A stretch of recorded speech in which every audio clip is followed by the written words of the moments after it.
Hello बच्चों, welcome to JET point. JET point में आपका बहुत बहुत स्वागत है। आज हम लोग न्यू चैप्टर स्टार्ट करेंगे, जैसा कि मेरे पीछे लिखा हुआ है इस करंट इलेक्ट्रिसिटी। और करंट इलेक्ट्रिसिटी से ही ये सब पॉसिबल भी है, क्योंकि अगर सोचिए कि करंट इलेक्ट्रिसिटी अगर नहीं होता तो हम कहाँ होते, तो हम जहाँ भी होते खुश रहते। तो आ जाइए करंट इलेक्ट्रिसिटी को समझते हैं। करंट इलेक्ट्रिसिटी बेसिकली करंट का मतलब कुछ समथिंग फ्लो होना, जैसे कि आपका वाटर करंट भी, उसको भी वाटर करंट बोलते हैं, हॉट करंट, कोल्ड करंट, इस तरह का। सो समथिंग जो फ्लो होना और एक पैटर्न पर रहना, तो उसको हम करंट बोलते हैं। और इलेक्ट्रिसिटी, सिंस इलेक्ट्रिक चार्ज को अगर फ्लो करते हैं तो इस चलते वहाँ पर करंट इलेक्ट्रिसिटी। ठीक, तो करंट इलेक्ट्रिसिटी के लिए जैसे अगर हम इसके बाय डेफिनेशन में जाए तो इसमें यही कहा जाता है कि अगर कोई पॉजिटिव चार्ज है या सिंपल चार्ज है पर यूनिट एरिया, मतलब कि थ्रू, मतलब एक किसी कंडक्टर से थ्रू द यूनिट एरिया या through the cross sectional area कितना चार्ज फ्लो किया, उसको हम मेजर करते हैं एक पॉइंट से दूसरे पॉइंट में। तो वो हम ऐसा भी बोल सकते हैं उसको कि charge flow through per unit time through the particular cross section area. और उसमें टेक्निकल वर्ड कुछ कुछ आपका परपेंडिकुलर टू द सरफेस या क्रॉस सेक्शन एरिया इस तरह का होता है। मतलब कि जैसे ये कहना चाह रहा हूँ कि इस तरह का कुछ है और एरिया यहाँ पर ऐसा क्रॉस सेक्शनल एरिया, कोई कंडक्टर है ए टू बी, ऐसा चार्ज फ्लो हो रहा है, नेमली डेल्टा क्यू। तो इस डेल्टा क्यू को फ्लो होने में कुछ डेल्टा टी टाइम लग रहा है। ठीक है, तो करंट जो हमारा डिफाइन होता है I equal to delta Q over delta T, शुद्ध भाषा में कहा जाए तो ये। अब इसी करंट को limit delta T tends to शून्य हो जाए और delta Q over delta T का जो वैल्यू आएगा निकल कर, तो D Q by D T. मतलब कहने का क्या है कि करंट को हम इंस्टेंटेनियस करंट, ए वाला आपको पता है, delta Q by delta T क्या होता था, एवरेज, मतलब कोई टाइम इंटरवल है। तो व्हेन द टाइम इंटरवल के लिए जब इसको लेते हैं तो वो वहाँ पर एवरेज करंट एक तरीके से कह सकते हैं। और डेल्टा टी बहुत कम समय में कितना चार्ज फ्लो हुआ, तो जो आपने एवरेज वेलोसिटी और इंस्टेंटेनियस वेलोसिटी के बारे में सीखा था, सिमिलरली वैसा ही है। तो इंस्टेंटेनियस करंट क्या होगा कि अगर कोई चार्ज है और फंक्शन ऑफ टाइम टी है, Q is a function of time T, और उसको अगर हम डिफ्रेंशिएट करते हैं तो यहाँ से D Q by D T मिल जाएगा। तो ये सिंपल सा बात आपको समझ में आया होगा कि अगर चार्ज पर यूनिट एरिया तो है ही है और equal to I D Q by D T. ठीक है, दूसरा क्या होता है कि इसमें अगर चार्ज निकालने पे, उस पर अभी ग्राफ पे आ रहे हैं, लेकिन दूसरा क्या होता है कि जैसे कि चार्ज कहीं से फ्लो किया, मतलब अगर सिंपल एक क्वेश्चन मैं आपसे पूछूं कि 5 कूलम चार्ज फ्लो कर रहा है इन 2 सेकेंड में, तो बताओ कितना करंट होगा। तो कहें कि इसमें क्या है, आई इक्वल टू 5/2 कर लीजिए। तो कहें कि हाँ सही बात है, 2.5। हाँ, करंट का जो यूनिट होता है बच्चों एम्पियर, इस 7 फंडामेंटल क्वांटिटी में से एक केवी होता है करंट इलेक्ट्रिसिटी, जिसका यूनिट होता है एम्पियर। तो इसमें हम केवल मैग्नीट्यूड के लिए रहता है, ऑल दो डायरेक्शन करते हैं, लेकिन वैसा डायरेक्शन नहीं जो वेक्टर वाला होता है। यहाँ पर करंट आके डिवाइड होता है, बढ़ता है, उसमें ऐड होता है, या किरचॉफ्स लॉ में जाएंगे अगर और देखेंगे तो करंट उस जंक्शन पे आना जाना पॉजिटिव निगेटिव होता है। लेकिन फिर से एक बार बोल रहा हूँ कि वो वाला डायरेक्शन नहीं होता है जो वेक्टर के लिए होता है, जहाँ पर उस नॉर्थ में जाएगा तो कुछ और होगा, ईस्ट में जाएगा तो कुछ और होगा, ऐसा नहीं है। तो खाली इसको करंट को रिप्रेजेंट करने के लिए हमें मैग्नीट्यूड की जरूरत पड़ता है। तो उसका जो यूनिट होता है 1 एम्पियर। अगर 1 एम्पियर की डेफिनेशन लिखने के लिए जाएँ, यहाँ पर 1 एम्पियर का डेफिनेशन बहुत सारे होते हैं।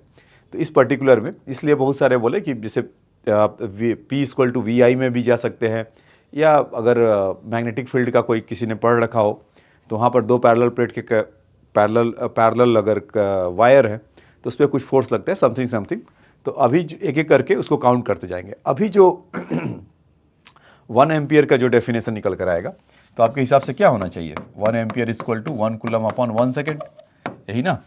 कि अगर कहेंगे कि एक कंडक्टर के थ्रू पर यूनिट एरिया अगर उसमें 1 कूलम चार्ज फ्लो करता है इन 1 सेकेंड में, तो करंट कितना होगा, 1 एम्पियर। ठीक, तो ये तो 1 एम्पियर की कहानी हुआ और उसका जो यूनिट बता रहा था वो हुआ। अच्छा, सम टाइम क्या होता है कि चार्ज का ऐसा बोल देते हैं कि अगर 2 कूलम 4 कूलम 5 कूलम ये तो है, तो ये तो आप तो सीधा सीधा निकाल लोगे। लेकिन इसके जगह पर अगर कोई कहता है कि अगर 100 इलेक्ट्रॉन या 1000 इलेक्ट्रॉन अगर जा रहा है तब क्या होगा, तब उस केस के लिए अगर 100,000 इलेक्ट्रॉन ऐसा है तो Q इक्वल टू मतलब कुछ इलेक्ट्रॉन के टर्म में दे रखा है, मतलब 100 इलेक्ट्रॉन है सपोज, तो उस 100 को तो आप ऐसा लिखने आता है ना 1.6 इंटू 10⁻⁻19 कूलम ऐसा। तो यहाँ से once you know the Q and मतलब वो बताया जाएगा कि इसमें इतना 1 coulomb 10 coulomb 20 coulomb 10 second 20 second 30 second कुछ भी टाइम लग रहा है उससे बताना हो। एक बात तो ये हुआ, इसका रिवर्स क्या होगा, कहता है ऐसा क्वेश्चन में कि अगर 2 एम्पियर का करंट फ्लो हो रहा है फॉर 2 सेकेंड, अगर 2 सेकेंड के लिए कहीं कंडक्टर के थ्रू, वो कहानी सराहने नहीं लिखे, वो अंडरस्टूड है, वो समझ रहे होगे आप कि अगर 2 एम्पियर का करंट कहीं फ्लो हो रहा है थ्रू कंडक्टर फॉर कितने सेकेंड, 2 सेकेंड के लिए, तो बताइए कि इसमें चार्ज कितना या नंबर ऑफ इलेक्ट्रॉन्स कितने फ्लो हुए। ये ऑल दो आसान क्वेश्चन है, मतलब कि 10th स्टैंडर्ड में भी ऐसा आप पूछ सकते हैं इसको, तो इसीलिए बेसिक से बता रहे हैं कि आपका सारा ग्राफ्स उस पर आ जाए, मतलब मैकेनिक्स पढ़ के अगर दिमाग खराब हो गया तो यहाँ पर आकर थोड़ा रिलैक्स हो जाइए।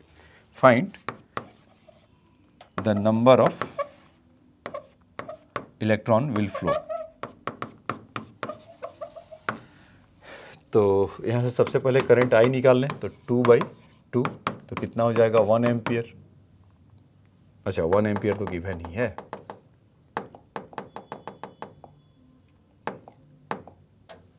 आई इक्वल टू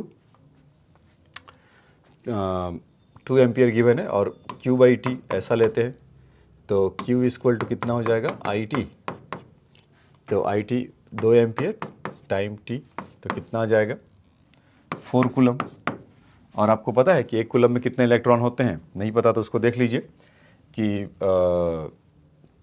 ऐसे जो 1 इलेक्ट्रॉन का जो मैग्नीट्यूड होता है 1.6 इंटू 10⁻⁻19, तो 1 कूलम में कितने होते हैं वो 1/6.022 इंटू 10⁻⁻19। तो जब इसको आप सॉल्व 1.66, गार्डरोज नंबर कहाँ से आ गया, तो फराडे का फिर आ जाएगा 1/1.6 इंटू 10⁻⁻19। इसको जब करेंगे तो 6.25 इंटू 10⁻18 इलेक्ट्रॉन ऐसा।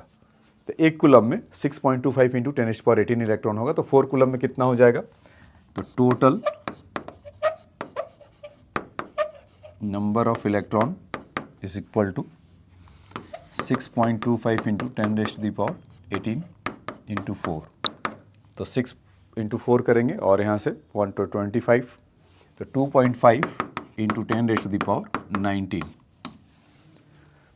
ऐसा आपको नंबर ऑफ इलेक्ट्रॉन निकल कर आएगा। तो ये बात समझ में आया क्या कि अगर नंबर ऑफ इलेक्ट्रॉन्स अगर गिवन होगा तो हम उसको कैसे निकालेंगे। ठीक है, दूसरा जो इसका इंपॉर्टेंट पार्ट है कि जैसे हमने सीखा कि I इक्वल टू dQ/dt, इस तरह का बात है, तो यहाँ से हम ऐसा बोल सकते हैं क्या, dQ equal to I into dt ऐसा। तो जहाँ भी इसमें I.dt आ गया या I इंटू dt है, तो करंट वर्सेस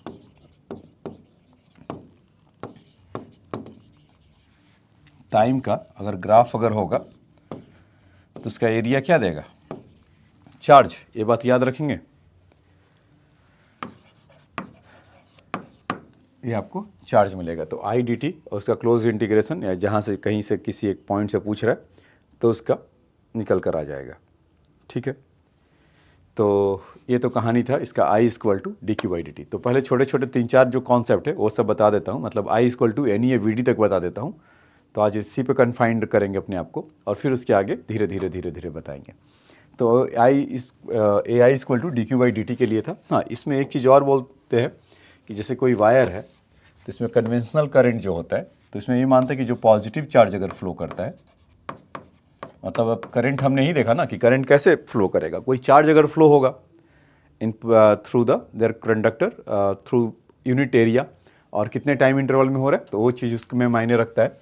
तो अगर यहाँ से यहाँ तक अगर जाता है तो करंट अगर फ्लो कर रहा है और क्यू चार्ज फ्लो कर रहा है, तो इसको बोलते हैं कन्वेंशनल करंट, कि अगर पॉजिटिव चार्ज है और उधर वो फ्लो कर रहा है, करंट भी उसी डायरेक्शन में फ्लो होगा ऐसा।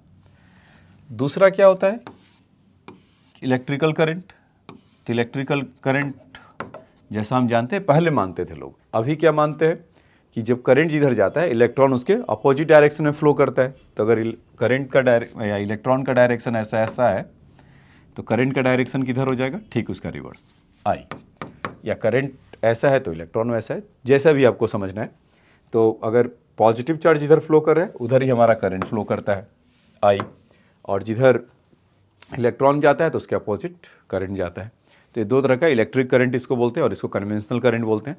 तो बहुत सिंपल है समझना, ठीक है। अब देखिए कि ओम्स लॉ भी कह सकते हैं, या आप उसको ऐसे समझ लीजिए, ओम्स लॉ को जाने से पहले कुछ आपको भूमिका तैयार करके दे दूं। मतलब कहने का क्या है कि ओम्स लॉ आया ही क्यों, या रेजिस्टेंस की संरचना क्यों हुआ। जैसे कि एक कंडक्टर यहाँ से लगा कर देखें और उसके बाद एक यहाँ पर बैटरी लगा के देखते थे V, और तब तक मान लो बल्ब आपके पास आ गया हो तो बल्ब यहाँ से लगा के देखें। तो अभी क्या करते हैं कि मतलब कि जो भी जितना भी हमने V अगर देंगे तो यहाँ पर उतना ही करंट यहाँ से प्रोड्यूस होगा, ये पॉजिटिव और निगेटिव I। तो इसमें अगर आप मान लीजिए कि V का वैल्यू बढ़ाते जाइए तो करंट का वैल्यू बढ़ते जाएगा, यही होगा ना। V का वैल्यू अगर बढ़ाते जा रहे हैं तो करंट का वैल्यू ऐसे बढ़ते जाएगा।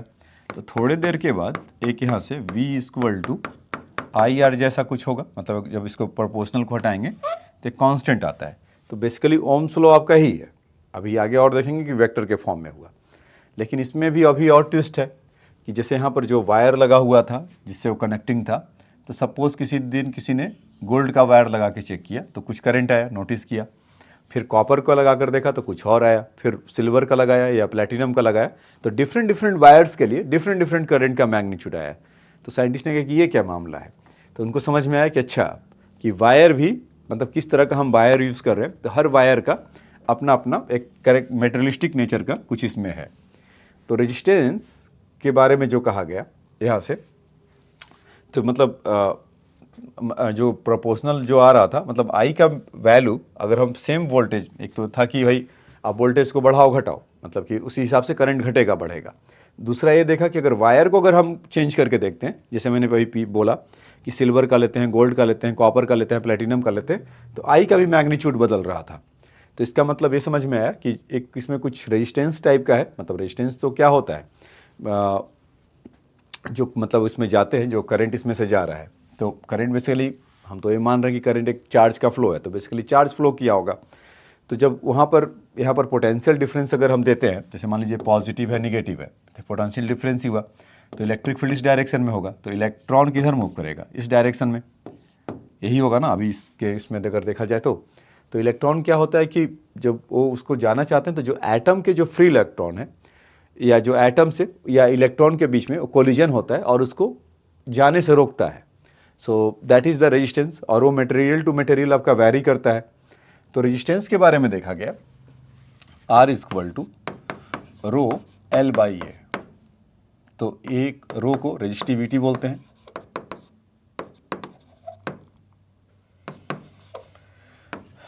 इस वायर का लेंथ या कंडक्टर का लेंथ, और ये आपका क्रॉस सेक्शन एरिया। तो ये तो V = IR से पहले का एक ग्लिम्स था कि R = ρL/A। तो अगर हम रेजिस्टेंस को अगर देखें तो डायरेक्टली प्रोपोर्शनल टू रेजिस्टिविटी, ठीक है। रेजिस्टिविटी ज़्यादा कम होगा तो रेजिस्टेंस का वैल्यू ज़्यादा होगा, और रेजिस्टिविटी जो होता है वो टेम्परेचर पे डिपेंड करता है। तो रेजिस्टेंस किस पे डिपेंड करेगा, टेम्परेचर पे। तो टेम्परेचर जनरली टेम्परेचर आप बढ़ाएंगे तो रेजिस्टेंस बढ़ता है, लेकिन ये हमेशा के लिए नहीं, ये केवल कंडक्टर के लिए होता है। अगर सुपर कंडक्टर या सेमी कंडक्टर है तो ये फिर वैरी नहीं करेगा, मतलब तब ये मतलब डायरेक्टली प्रोपोर्शनल नहीं होगा, तब उसके बाद कुछ और वेरिएशन होगा। जब होगा तब देखेंगे, सेमी कंडक्टर में देख लेंगे। तो R = डायरेक्टली प्रोपोर्शनल टू रो, और रो आपका डायरेक्टली प्रोपोर्शनल टू टेम्परेचर। अच्छा, अभी थर्मल एक्सपेंशन में देखा कि टेम्परेचर बढ़ाते हैं तो ये लेंथ भी आपका इंक्रीज डिक्रीज होता है। वहाँ पर आपने देखा था ना कि ΔL = L0 अल्फा × ΔT। तो सेम यहाँ पर भी वही होगा कि रेजिस्टिविटी भी चेंज करेगा, जिसके चलते रेजिस्टेंस चेंज करेगा। तो यहाँ पर आप रेजिस्टेंस के लिए भी देखेंगे कि आर नॉट या आर डैश किसी पर्टिकुलर टेम्परेचर पर 1 plus alpha T in the change in temperature, मतलब आर नॉट को अगर 0 डिग्री सेंटीग्रेड पे मान लें तो उसका टेम्परेचर का चेंज कितना आएगा, टी आएगा। तो बेसिकली ये सब बातें आपस में कनेक्टेड हैं कि रेजिस्टेंस का वैल्यू रेजिस्टेंस का जो वैल्यू है वो टेम्परेचर से कैसे वैरी करेगा, तो इस तरह से वैरी करेगा या कोई ज़रूरी नहीं है कि वहाँ पर 0 डिग्री सेंटीग्रेड पर हो, हमें कुछ और भी मिल सकता है, डेल्टा टी, मतलब T equal to 20 degree centigrade, T1 कह लीजिए, और मान लीजिए कि T2 अगर 50 डिग्री सेंटीग्रेड हो जाए, तो उसके बाद उसका मतलब आर नॉट का वैल्यू T1 पे कितना है। तो उस फॉर्मूले को भी समझेंगे और इसको भी समझेंगे। तो आइए पहले थोड़ा रेजिस्टेंस की आरती उतार लिया जाए। रेजिस्टेंस में क्या करा बच्चों कि आपका आर का वैल्यू रो एल बाई ए है, ये बात तो तय है। तो ये बहुत फेमस क्वेश्चन है, जैसे कि आपको पता भी होगा, एक वायर है, उसका लेंथ अगर एल है और इसको एल से कुछ 2L कर दे, तो फिगर पे मत जाना, खाली लेंथ को L से 2L करे उस पर जाना। इसलिए बोल रहा हूँ कि अप्रोप्रिएट वे में नहीं बना है कि अगर इसका क्रॉस सेक्शनल एरिया इतना है तो इसका क्रॉस सेक्शनल एरिया कुछ बदल जाएगा। मान लीजिए कि इसका A है, क्वेश्चन में ऐसा बोल रखा है कि एक वायर है या कंडक्टर है, उसका लेंथ L है और उसका क्रॉस सेक्शनल एरिया A है और वहाँ का रेजिस्टेंस यहाँ का R है, ऐसा। तो अभी कहता है कि कुछ इसको स्ट्रेच कर देते हैं, 2L हो जाए लेंथ, एरिया A डैश का पता नहीं, ऐसा, और पूछ रहा है कि इसका बताइए रेजिस्टेंस कितना होगा, तो R डैश इसको कह सकते हैं। तो इस तरह के क्वेश्चन आपको बचपन में भी देखने को मिला होगा, बचपन मतलब 10th क्लास में आपने देखा होगा। फिर से आइए एक बार और देख लेते हैं। तो होता क्या है बच्चों कि जब भी इस तरह का सेम वायर है, ये वायर से लेकर यहाँ पर आया, तो यहाँ से तो R इक्वल टू हम लिखेंगे क्या, रो एल बाई ए, ये तो यही होगा, R equal to rho L by A. दूसरा कि R डैश के लिए जब अगर हम जाएं तो वहाँ पर क्या लिखेंगे, मटेरियल तो चेंज नहीं किया, नेचर तो वही है, पहले जो था अब भी वही है।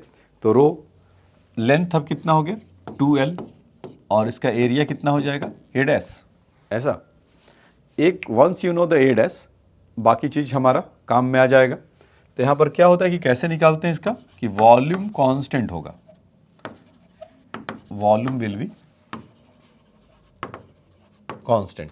तो यहाँ से हम एरिया इंटू लेंथ अगर करते हैं equal to A dash into 2L कर देते हैं, तो A डैश का वैल्यू कितना हो जाएगा, L से L कैंसिल हो जाएगा, तो A डैश का वैल्यू आपका आ जाएगा A/2, कुछ इस तरह का मिलेगा A डैश का वैल्यू A/2। तो बात समझ में आया क्या। तो अभी क्या होगा कि जब R डैश का वैल्यू निकालेंगे यहाँ से, तो कितना आ जाएगा, रो 2L और यहाँ से A/2, तो इसमें कितना हो जाएगा, 2 2 4, रो L/A, ऐसा। तो जो R डैश का जो वैल्यू निकल कर आएगा 4 टाइम्स रो L/A और वहाँ पर रो L/A। तो हम यहाँ से क्या कह सकते हैं कि R डैश का जो वैल्यू निकल कर आया 4 टाइम्स ऑफ R, बताइए 4 गुना बढ़ गया। तो यहाँ पर मैं यही बताना चाह रहा था कि अगर इसको डबल से स्ट्रेच करेंगे तो उसमें 4 टाइम्स हो जाता है। तो उसके कहने का मतलब क्या है कि अगर L को अगर n टाइम्स से अगर खींचेंगे, वो n कुछ भी फैक्टर हो सकता है, n का वैल्यू इस केस में 2 है, तो 2 से 4, मतलब कि कहना ये चाह रहे हैं कि मान लीजिए कि इसको जनरलाइज ही कर देता हूँ कि एक वायर है,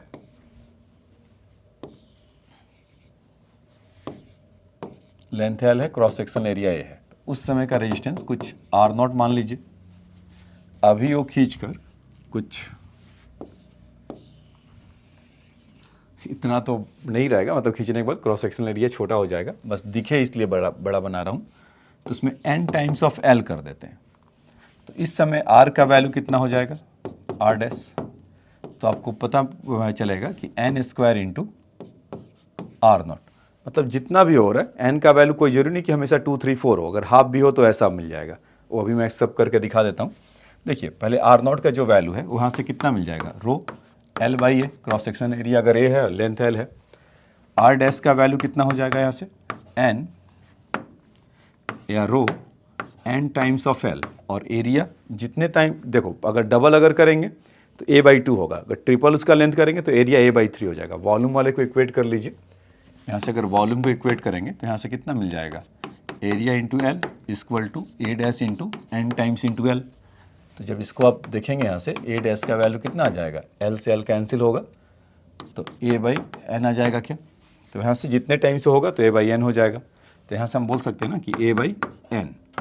तो अभी एन गया ऊपर, तो इसको अगर सजा के लिखे सब कुछ तो N square rho L by A, क्योंकि यहाँ का जो एन है और यहाँ का एन है आपस में मल्टीप्लाई होकर इतना आ गया। तो हम ऐसा बोल सकते हैं ना कि आर डैश का जो वैल्यू होगा वो एन स्क्वायर ऐसा मिलेगा आर नॉट।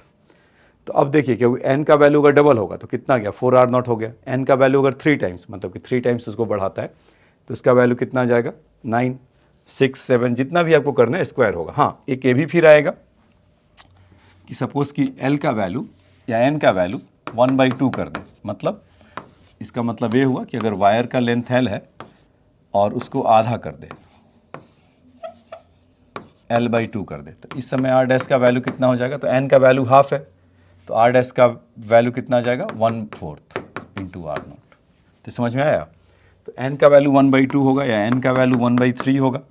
तो इस समय आपका आर डैश का वैल्यू कितना आ जाएगा बच्चों, आर नॉट बाई 9।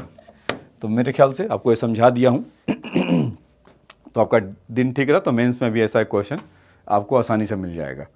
ठीक है, तो ये बात आपको समझ में आया क्या। ठीक है, अब देख लीजिए इससे कुछ रिलेटेड टर्म्स। रिलेटेड टर्म्स क्या है कि जैसे मान लीजिए कि जैसे R equal to rho L by A, तो आपको पता ही है कि ये होता है। और यहाँ दूसरा ओम्स लॉ से वी इक्वल टू एक आई आर पता है। ठीक, तो इसमें कुछ जैसे 1/, अगर आर अगर कर लेते हैं तो इसको बोलते हैं कंडक्टेंस, ऐसा। और दूसरा कि रो को रेजिस्टिविटी बोलते हैं, तो यहाँ पर सिग्मा होता है, इसका वैल्यू होता है 1/रो, इसको क्या बोलते हैं, कंडक्टिविटी। ये दो चीज़ याद रखिएगा कि 1/r कंडक्टेंस और 1/रो इज रेजिस्टिविटी। ठीक है, तो अभी इससे आइए देखिए और क्या क्या निकाल कर लाते हैं। मतलब करंट डेंसिटी की बात कर रहा हूँ बच्चों, जो कि आप जानते हैं। अगर करंट डेंसिटी को डिफाइन भी करना हो, करंट डेंसिटी क्या होता है कि वेक्टर क्वांटिटी होता है, इसको जे से रिप्रेजेंट करते हैं। तो मतलब करंट ऐसा जा रहा है, उसका वैल्यू क्या होता है करंट डेंसिटी का, जैसा नाम में लगा हुआ है कि करंट पर यूनिट एरिया, ऐसा होता है। तो अभी इन दोनों का अगर आप देखेंगे कि तो यहाँ से आप ये भी बोल सकते हैं कि जे और एरिया वेक्टर का डॉट प्रोडक्ट, क्योंकि आई कैसा क्वांटिटी है, स्केलर क्वांटिटी, तो इन दोनों का जे और ए का वैल्यू कांस्टेंट, मतलब कि आई का वैल्यू ऐसा रहेगा। तब इसमें क्या होता है कि मान लीजिए कोई वायर है और ये जा रहा है, तो करंट तो हर पॉइंट पे एकदम एक जैसा रहेगा। अब कहीं का एरिया ज़्यादा या कम है तो करंट तो एक तरह से जा रहा है, तो करंट डेंसिटी का वैल्यू कितना होगा उसका, J1 into A1, J2 into A2। मतलब करंट डेंसिटी वो अपना वेरी करते रहेगा। तो एक मतलब एक मेजर करने के लिए एक फिजिकल क्वांटिटी जो कि हम उसको आसानी से बता सके। खैर, तो आपके लिए अभी क्या है, J equal to current by area. अभी देखिए कि मैं क्या आपको बताना चाह रहा था, आपको ये बताना चाह रहा था कि जैसे कोई वायर है और उसको आप यहाँ से ऐसा लगा दिए, कोई पोटेंशियल डिफरेंस V से, तो पहले क्या होगा कि इलेक्ट्रॉन अपना जहाँ पर कैसे भी पड़े होंगे, ये जो येलो डॉट बना रहा हूँ, ये कोई भी इलेक्ट्रॉन ऐसे पड़ा होगा। लेकिन व्हेन द मोमेंट यहाँ पर कहीं स्विच वगैरह लगा दे, जैसे ही स्विच ऑन करेंगे ये सारे अलाइंड हो जाएंगे। ये जितने भी इलेक्ट्रॉन जो पड़े थे इधर उधर, जैसे मान लीजिए कि क्लासरूम में आप जैसे जाते हैं, क्लासरूम में अगर होंगे, टीचर नहीं आए हैं, तो आप लोग जहाँ तहाँ बैठे हो रहते हैं ना, कोई बातें कर रहा है, कोई किसी को कागज़ फेंक रहा है, ऐसा नहीं करते होंगे।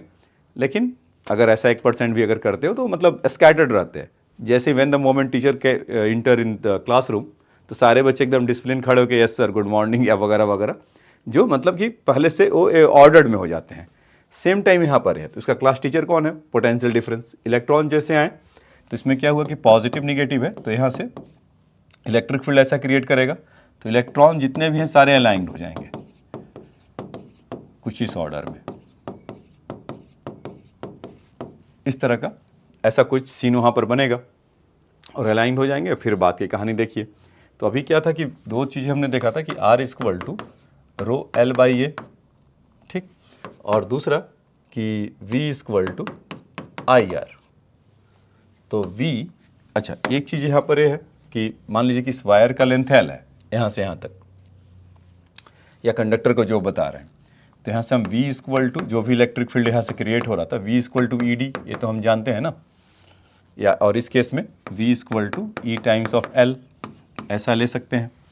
तो इसको मतलब कि V equal to I R जो है, तो एक तो ओम्स लॉ एक तो है ही है, कभी कभी आपसे पूछ लेता है कि vector form of the Ohm's law बताओ, तो आ जाइए उसको भी लेकर आ जाते हैं। तो V equal to E times into L, ऐसा, ठीक है। और I के जगह पे तो I रहेगा और यहाँ से रो L बाई ए, इस तरह का। तो L से L कैंसिल हो गया, ठीक है। और E इक्वल टू I और A को एक साथ क्लब कर लेते हैं, तो यहाँ से रो हो जाएगा। तो यहाँ से हम बोल सकते हैं क्या, I बाई ए इस करंट डेंसिटी J, और इसको क्या बोल सकते हैं, E बाई रो। तो 1 बाई रो को अभी अभी देखा था, रो बाई 1 बाई रो को क्या बोला था, कंडक्टिविटी ना, यहाँ पे देखिए, या पिछले इसमें होगा, rho equal to sigma equal to 1 by rho इस कंडक्टिविटी। तो अगर इसमें अगर लिखना चाहें तो J equal to rho is E, इस तरह का। तो ये आपका vector form of the Ohm's law है।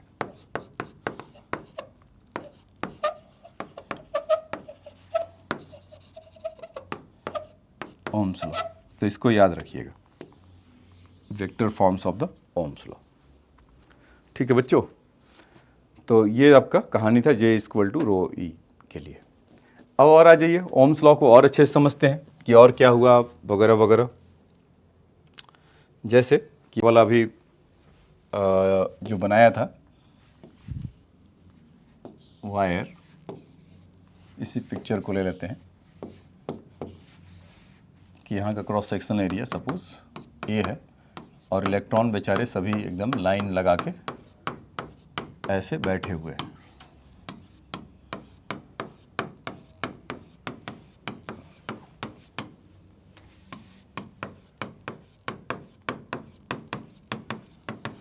बस सर हो गया, तो ठीक है, हो गया। तो V और उसका वायर का लेंथ यहाँ से L ऐसा है, और यहाँ पे उनका, ठीक है, तो बता ही दिए, इलेक्ट्रिक फील्ड कुछ ऐसा क्रिएट होगा, पॉजिटिव से निगेटिव इस डायरेक्शन में। देखिए, तो A से B क्रॉस सेक्शनल एरिया आपका A है, और इसमें जो इलेक्ट्रॉन है यहाँ पर एक स्मॉल n होता है कि number of electron per unit volume equal to, इसको स्मॉल n लेते हैं। तो जनरली इसका आप ऑर्डर देखेंगे 10⁻27 28 ऐसा होता है, 1 मीटर क्यूब में 10⁻27 से लेकर 28 तक ऐसा आपको इस ऑर्डर का मिलता है। नंबर ऑफ इलेक्ट्रॉन्स कुछ ऐसा इसमें आते हैं, ठीक है। तो ये बात आप याद रखेंगे कि 10⁻27 टू 10⁻28 इलेक्ट्रॉन अगर है, अगर 1 मीटर क्यूब में, तो इतने नंबर्स ऑफ इलेक्ट्रॉन्स हैं पर यूनिट वॉल्यूम। तो चलिए, ये बात तो आप पहचान लेंगे कि ऐसा इसलिए बता रहा हूँ कि एडवांस में आजकल ऐसा एक क्वेश्चन इसमें से आ जा रहा है। तो बेसिकली मैं आपको बताना ही चाह रहा हूँ I equal to N E A V D, और बेसिकली जो ओम्स लॉ है ना V equal to I R, इसको प्रूफ करके दिखा रहा हूँ। तो इस प्रोसेस में क्या होगा, मतलब ये इंपॉर्टेंट नहीं है, फॉर्मूला तो आप जैसे ले लेंगे, इंपॉर्टेंट है कि जो बीच की सारी चीज़ें मतलब निकल कर आ रहा है, कैसे डिराइव हुआ, उस प्रोसेस में आपको सीखने को मिलेगा कि कैसे कैसे और क्या क्या हुआ। तो इसको प्रूफ करूँगा V equal to I R, और पहले I equal to N E A V D, उसको देखते हैं। तो ठीक है,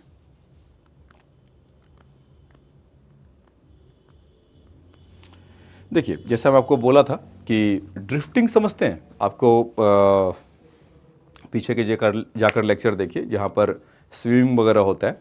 जैसे मान लीजिए कि आप जिधर रिवर फ्लो हो रहा है, करंट जिधर जा रहा है, या जो रिवर का डायरेक्शन है, आप उसमें जाइए, चुपचाप बैठ जाइए, तो रिवर आपको लेकर चला जाएगा। यही होता है, कोई चीज़ मतलब बह गया या ऐसा कह दिए फ्लो के साथ।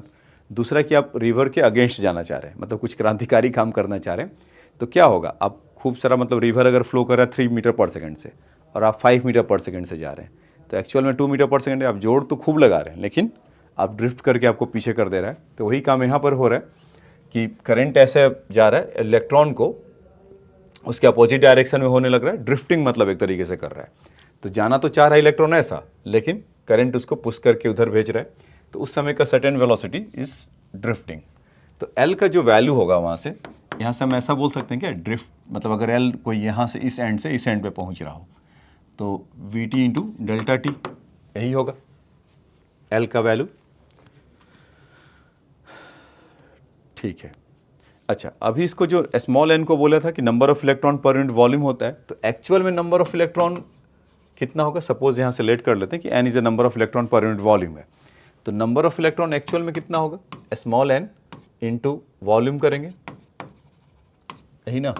तो एन वॉल्यूम के जगह पे कितना हो जाएगा, एरिया इंटू लेंथ, इस तरह का होगा number of electron, capital N ऐसा कह सकते हैं। तो इस पर चार्ज कितना होगा बच्चों, तो जितना नंबर ऑफ इलेक्ट्रॉन है, जैसे इसमें NaL है, मतलब कोई 20, 100, 1000 यही नंबर होगा ना इसका, तो उसमें आप चार्ज कैसे बताएंगे, इलेक्ट्रॉन का मैग्नीट्यूड मल्टीप्लाई कर दीजिए। So when the moment you multiply the magnitude of electron, it will give the completely charge.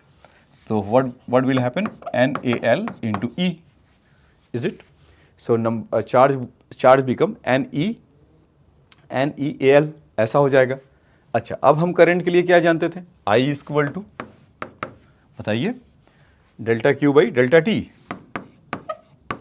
तो सपोज कि इतना चार्ज है फ्लो किया होगा, तो यहाँ पर रख लेते हैं delta Q by delta T, यहाँ जगह नहीं है, आ जाइए इधर। तो I equal to, so delta Q over delta T, तो चार्ज कितना इसमें हुआ, N area into L into E over delta T. ठीक, तो ठीक है, तो जो इसमें से अगर L अगर डेल्टा टी बाई देखिए तो यही क्या था,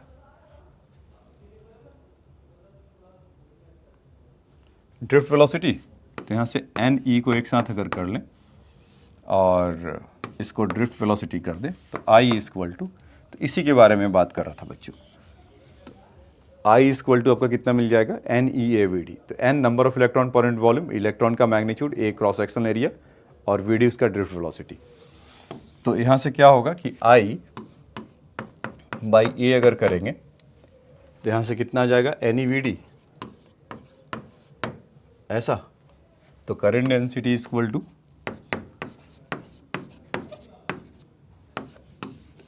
NeVD, ऐसा है। ठीक है, अब इसको याद रखिएगा। और जैसा मैंने पहले, तो आपने अब ये सीखा दो चीज़, I इक्वल टू NeAVD और J इक्वल टू NeVD केवल। और अभी उस पर आ रहे हैं कि जैसे मैंने आपको बोला था कि ओम्स लॉ प्रूफ करके दिखाएंगे, तो आ जाइए ओम्स लॉ में चलते हैं, प्रूफ करने के उसी डायरेक्शन में, मतलब इन सबों का हेल्प लेते हुए। देखिए यहाँ पर क्या था कि जो कंडक्टर हमने बनाया था ऐसा, तो इलेक्ट्रॉन तो ये माने थे, लेकिन इसके बीच में सक्सेसिव कोलिजन होगा, ऐसा, मतलब ई इधर से जाके, मतलब कुछ भी ब्राउनियन मोशन टाइप का ये भी इसमें चलता है, जिग जैग पाथ, हमें कुछ पता नहीं किधर जा रहा है, कैसे भी जा रहा हो, लेकिन हाँ इस समय अलाइंग होते हुए। अब इनका डिस्टेंस भी इतना कम होता है। अब इलेक्ट्रॉन का ऑर्डर देखिए, मतलब कि न्यूक्लियस के अंदर रहते हैं उसका ही 10⁻⁻15, और इलेक्ट्रॉन को सोचो कि और कितना छोटा। तो इस तरह से कुछ इस तरह का होगा। तो लेकिन एक सक्सेसिव जब कोलिजन होगा, अच्छा ऊपर से हम क्या लगाते हैं कि इसमें हम कुछ इस तरह से लगाते हैं ना, तो कुछ उसको अलाइन करने के लिए कोई तो फोर्स लगा होगा। तो जैसे कि V लगाया तो यहाँ से इलेक्ट्रिक फील्ड ए लगा ना, तो जो फोर्स इसमें लगेगा तो क्या होगा, कुछ तो लगेगा, तो चार्ज QE, तो और फोर्स को चार्ज यहाँ पर इलेक्ट्रॉन, एक इलेक्ट्रॉन पे फोर्स E लगेगा, तो एक्सेलरेट कितना होगा वो F/m, इलेक्ट्रॉन का मास पता ही हमें होता है। तो A इक्वल टू QE या EE बाई M, ऐसा बोल सकते हैं क्या। इतने से जब एक से दूसरे टक्कर मार रहा होगा तो यानी कि जरूर फोर्स लगा होगा, तो फोर्स लगा तो मतलब इसके बाद एक्सेलरेट किया तो EE बाई M, तो इसका एक्सेलरेशन ये होगा। अब देखिए कि पहले तो रेस्ट में होंगे, तो इनिशियल स्पीड इसका 0 होगा u, और फाइनली ड्रिफ्ट वेलोसिटी गेन कर रहा होगा, तो V D equal to U plus कुछ ए टी ऐसा बोल सकते हैं क्या। और उस सक्सेसिव कोलिजन को यहाँ पर एक कोलिजन से दूसरे कोलिजन में जब जाता है तो उसको टाउ बोलते हैं। ठीक है, याद रखेंगे इस बात को। तो उसको सक्सेसिव कोलिजन के बीच का टाइम इंटरवल बोलते हैं। तो अगर उसमें रखे जाए v equal two plus eighty, तो ये तो हो गया 0 और a का वैल्यू कितना हो जाएगा बच्चों, E over M into tau. तो ड्रिफ्ट वेलोसिटी की कहानी तो कुछ ऐसा निकल कर आ जाएगा। ठीक है,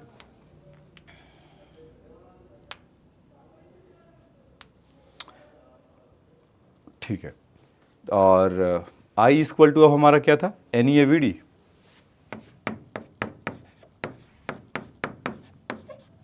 ऐसा, तो अगर इसमें अगर रखेंगे तो कितना कुछ आ जाएगा,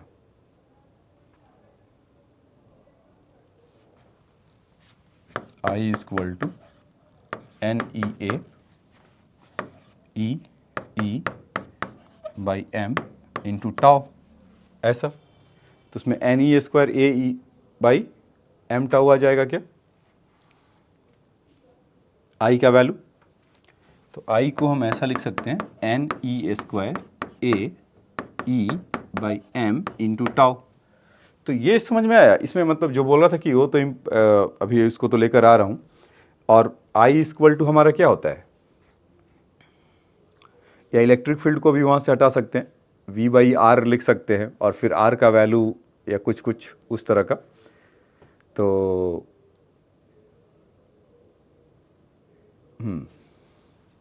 देखिए आई इक्वल टू ऐसा कह सकते हैं कि इसको N E square electric field E by M into area into tau, इस तरह का। तो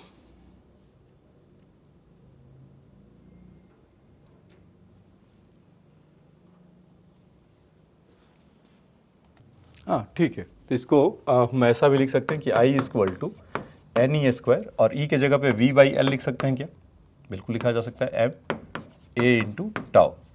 तो अब देखिए कि बस जस्ट मैनिपुलेशन है। तो v इक्वल टू क्या होता है, आई आर। तो यहाँ से v by I equal to कितना हो जाएगा, आर। सपोज यहाँ से लिखा जाए v बाई आई, तो कितना हो जाएंगे, N E square M L A, नहीं ए तो ऊपर होगा ना,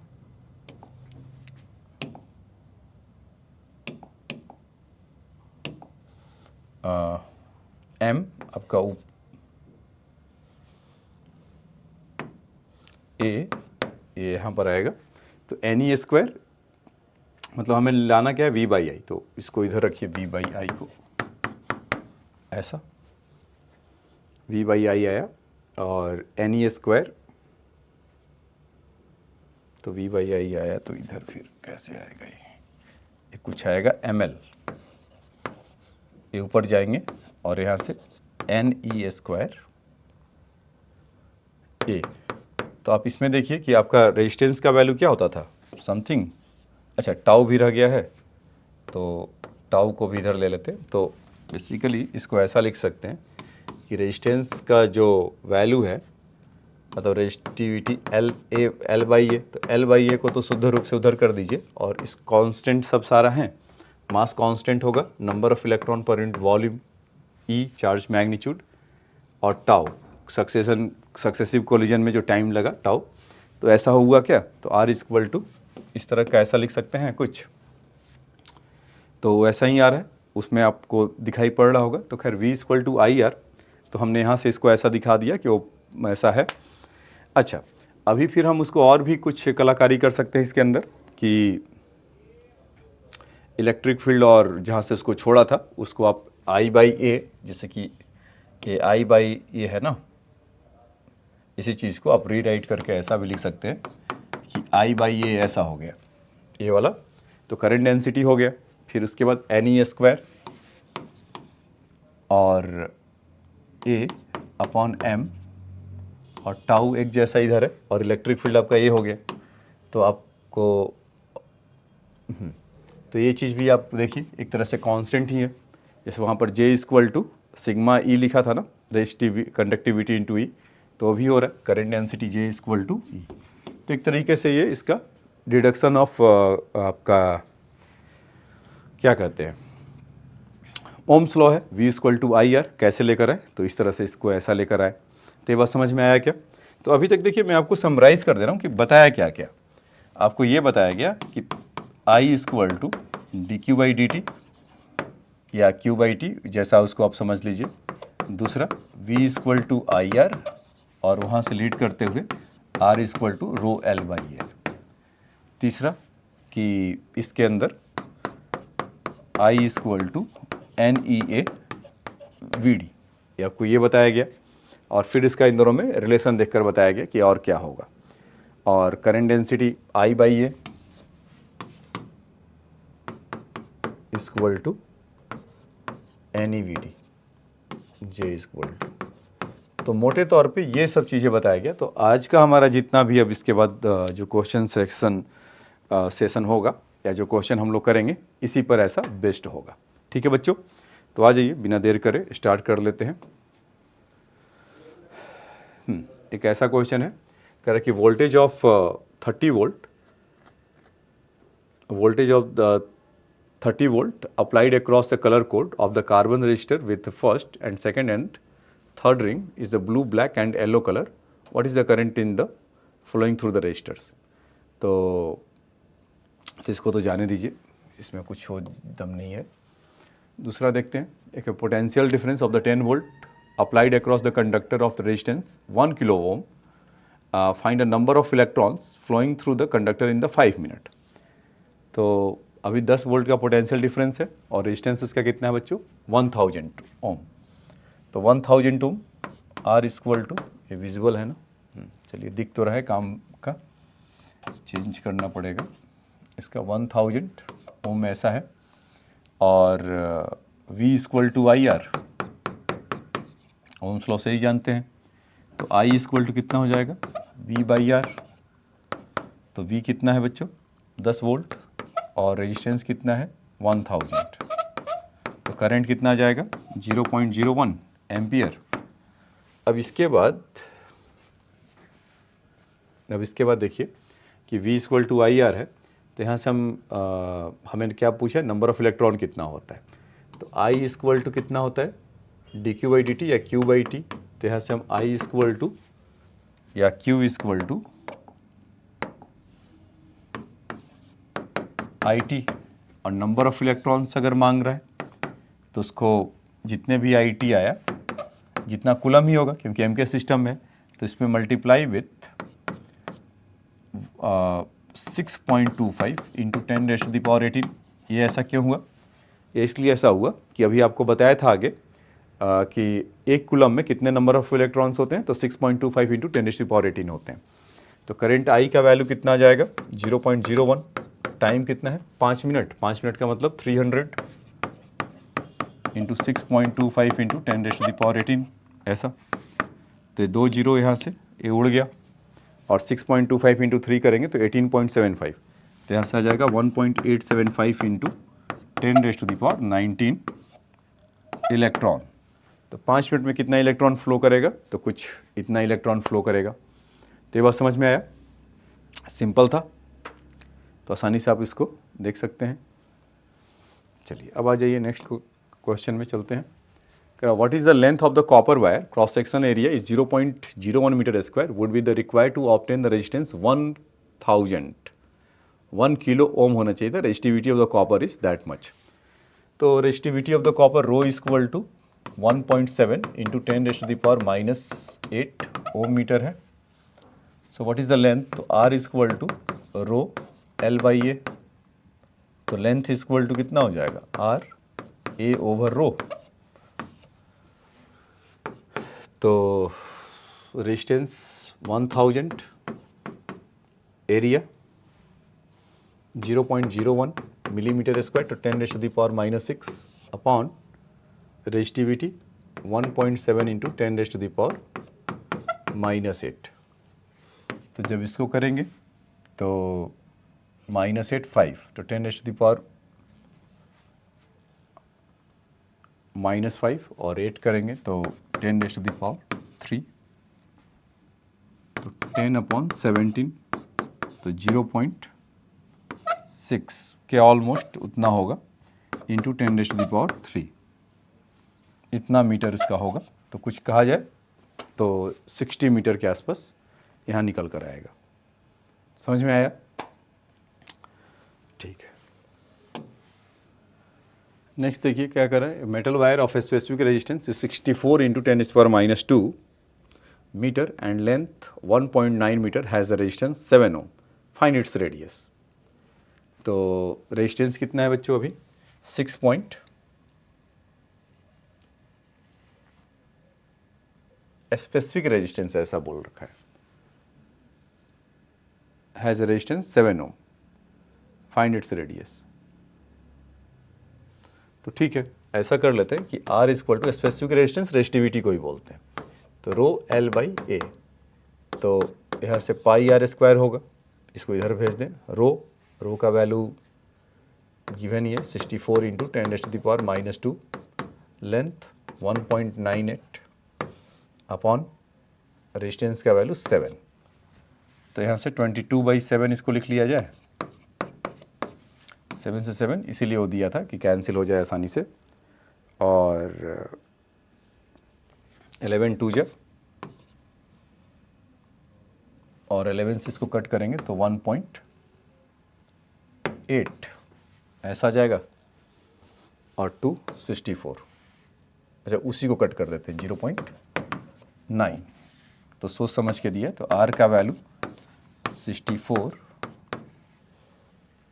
लेकिन वहाँ गड़बड़ दे दिया ना, 1.9 नहीं चाहिए था। तो खैर दिया प्रसाद समझ के ले लीजिए। 2 एंड 0.9। तो यहाँ से अगर देखेंगे तो 8 और 0.8 मतलब कि 10⁻²। अगर इसको ऐसे भी करें तो 0.8 हो ही बाहर निकलेगा। तो 0.8 हो गया। अब इसका स्क्वायर रूट 0.9 का 0.3 मत ले लेना, नहीं तो काम गड़बड़ हो जाएगा। मैं देख लूँगी कुछ हमारे लिए है या छोड़ा है। -2 ही छोड़ा है, चलो कुछ नहीं कर सकते। 1.98 है तो ठीक है। तो इसका 0.9 का रूट अगर देखेंगे तो ऑलमोस्ट 0.9 से थोड़ा सा ज़्यादा, 0.9 का स्क्वायर 0.81 होता है। 0.95 ऐसा मान लीजिए, इतना भी क्या है बुरा मानेगा। तो इसमें आप देखेंगे 40 से 0.76 मीटर का इसमें रेडियस निकल कर आएगा। ठीक है बच्चों, तो ये बात आपको समझ में आया क्या? चलिए आगे और समझते हैं फिर। कह रहा calculate the resistance of the 2 metre long nichrome wire of radius 0.321 millimeter. Resistivity of the nichrome is that if the potential difference is 10 volt is applied across the wire, what will be the current in the wire? तो हमें बस resistance चाहिए। V equal to IR, तो यहाँ से 10 volt given है। I resistance ρL/A, तो I रो की जगह पर कितना लिख सकते हैं?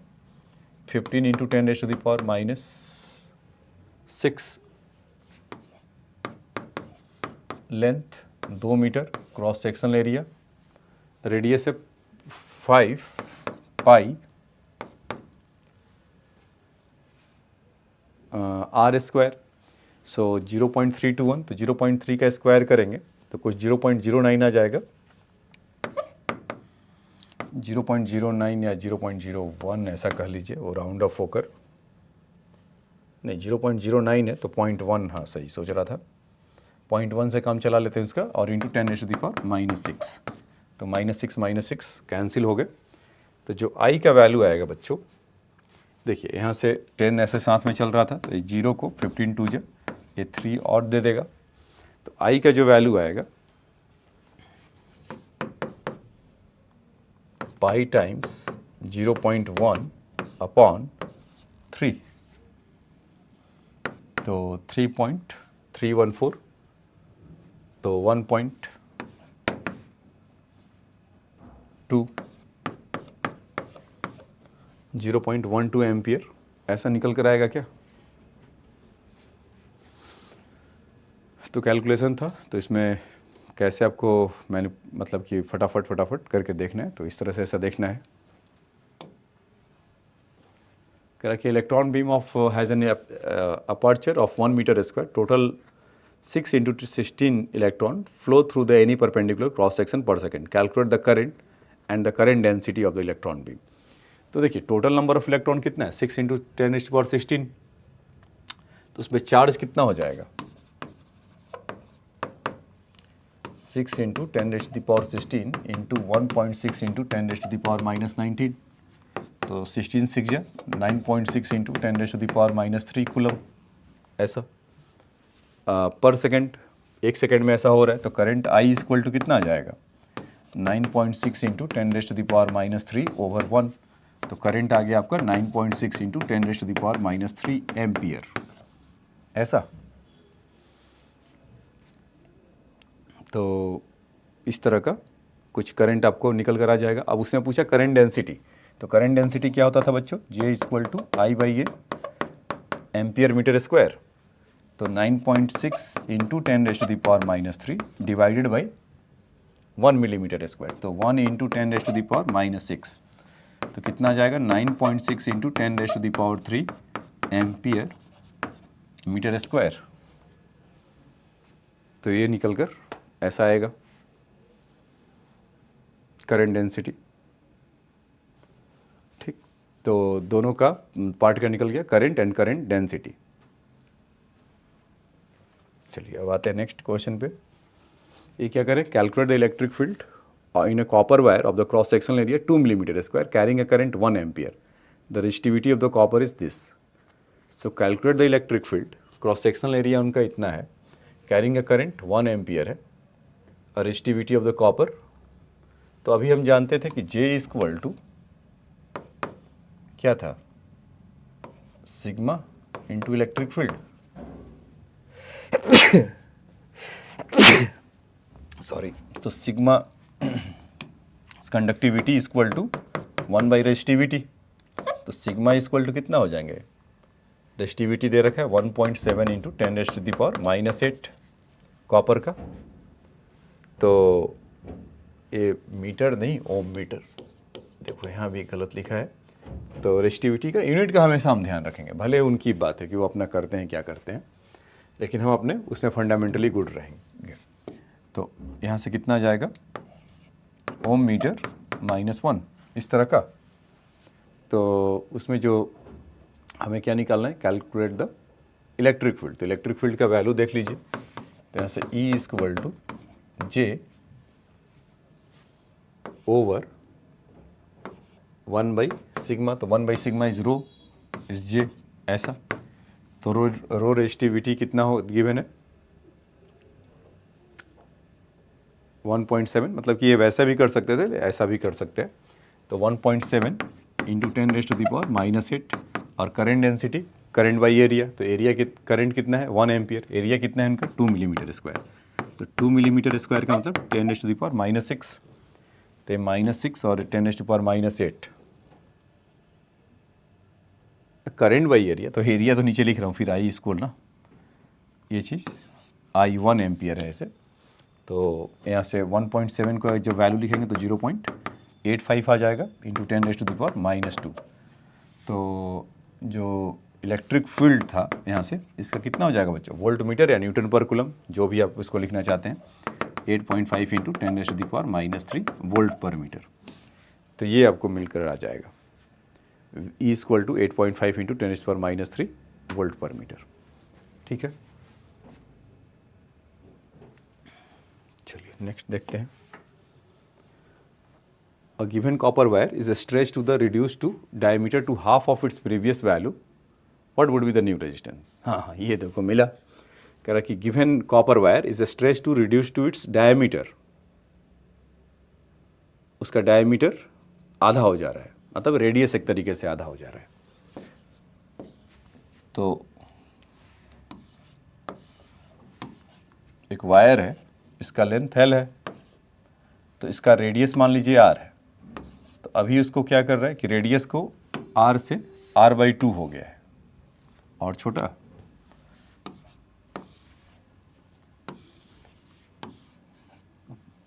ऐसा R/2। तो कह रहा है कि न्यू रेजिस्टेंस क्या होगा।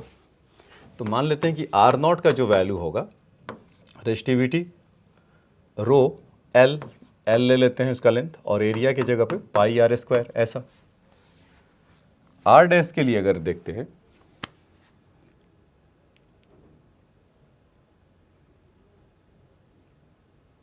R डैश के लिए अगर देखते हैं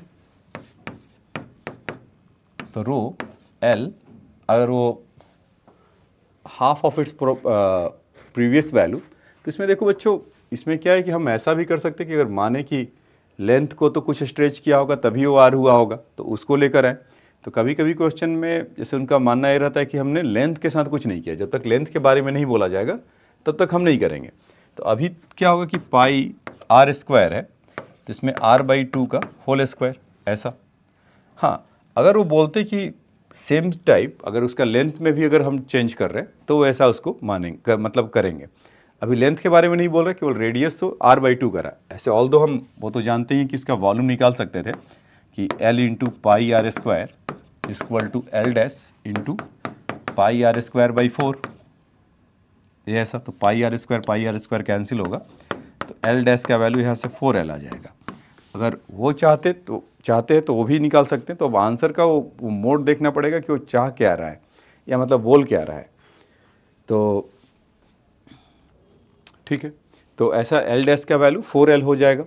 तो यहाँ पर L डैश का अभी तो जो इस क्वेश्चन में given copper wire is stretch to reduce, अच्छा स्ट्रेच इसमें बोल ही रखा है, लेंथ इसमें हो रहा है, छुपा हुआ था तब तो ठीक है। तो L की जगह पर यहाँ पर कितना लेंगे, 4L।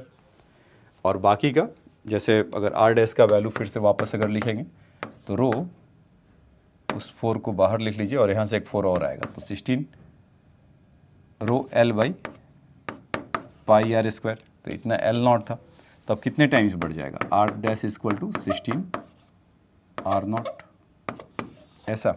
और वैसे हमें पता ही चल गया था कि L डैश उसको 4 से स्ट्रेच कर रहा है, स्ट्रेच्ड वर्ड है। अगर वो नहीं रहता तो खाली कहता रिड्यूस टू, तो मतलब कि हम समझते हैं खाली इसमें एरिया में करते हैं आप, ठीक है। तो अभी उसका वो 16 टाइम्स से बढ़ जाएगा। चलिए नेक्स्ट देखते हैं कि what will be the change in the resistance of the constant wire when its radius is made half and length reduce to 1/4 of its original length. तो चलो यहाँ पर तो कांस्टेंट कुछ और होगा, टंगस्टन। व्हेन द खैर when its radius is made half and length reduced to 1/4, so its original length।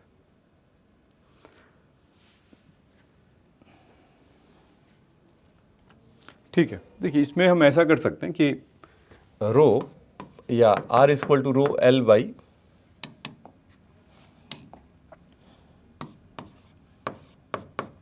L/, मतलब कि ओरिजिनली रहा होगा तो ऐसा रहा होगा।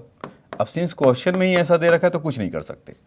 उसमें क्या बोला है कि radius is made to half, तो या आप ऐसा इसको लिख सकते थे रो L पाई R²। तो यहाँ से लेंथ को उसको रिड्यूस टू 1/4 कर देते हैं, L/4 और पाई R/2 का होल स्क्वायर।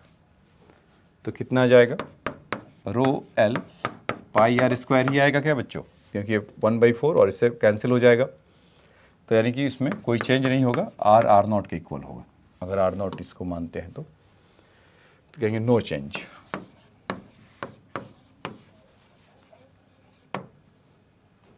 ठीक है, तो बात समझ में आया तो इसको लिखना चाहते हैं तो लिख लीजिए।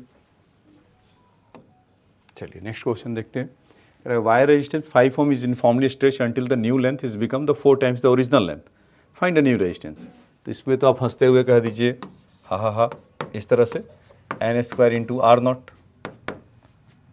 तो n का वैल्यू कितने टाइम्स का रहा, 4 टाइम्स, तो 4 का स्क्वायर इंटू 5, तो कितना हो गया 16 इंटू 5। तो यहाँ से बोल सकते हैं 80 ओम फटाक से, क्योंकि वो 4 टाइम्स हुआ तो फिर इस पर टूट पड़ेंगे, कुछ ऐसा। तो सिंपल है, इसी दिन रात के लिए उसको डिराइव करके लेकर आया था। R इक्वल टू, यहाँ पर ऐसा लिख देता हूँ, R equal to N square into R not. Originally जितना था उससे आपका रहेगा। हैशटैग ठीक से नहीं दिखा क्या?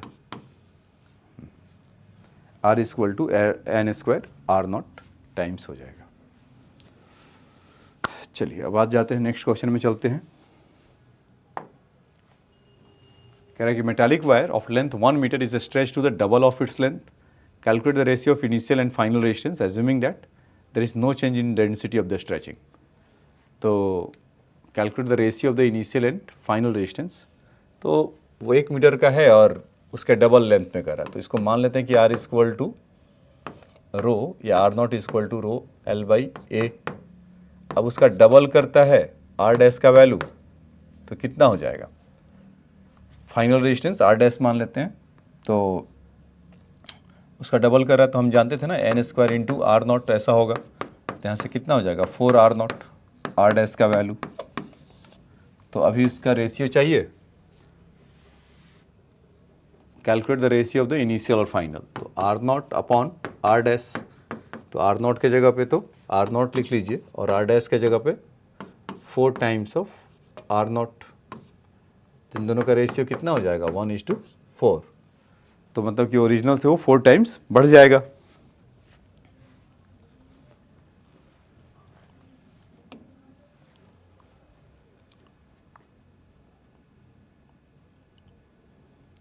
देखिए नेक्स्ट देखिए, a wire of the certain resistance R is the stretch so that its radius is decrease by factor n, calculate the new resistance. So stretch to, तो अभी क्या करें कि वायर है ऐसा, अब वो वायर कुछ ऐसा कर दे रहा है इस तरह का, लेकिन रेडियस जितना R था अभी कितना हो गया? R बाई एन, है ना। तो मान लेते हैं इसके लिए ओरिजिनली कितना होगा? R not equal to rho L by area is pi R square, यही होगा। अभी सेम वायर को पकड़ के खींचा है, सो वॉल्यूम विल कांस्टेंट।